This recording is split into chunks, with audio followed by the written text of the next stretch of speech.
Hello guys, welcome back to this channel. In this today's tutorial, I'm going to show you how you can hide your name from liking Instagram post.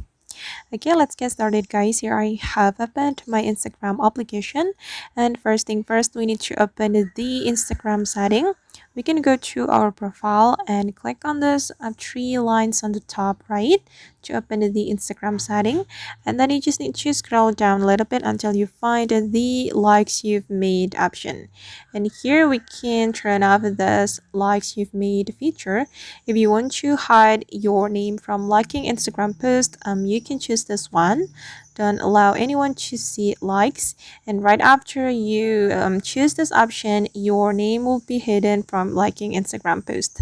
And just for your information guys, that not all account have this feature on the Instagram, so this is just for some accounts on Instagram, and my another account doesn't have this feature. So you have to check it first whether you have this likes you've made or not on your Instagram. If you have this feature, so you will be able to hide your name from liking Instagram posts. Alright guys, and that's how we can hide our name from liking Instagram posts. I hope this video will be useful for you. Thank you so much for watching, and see you in the next video.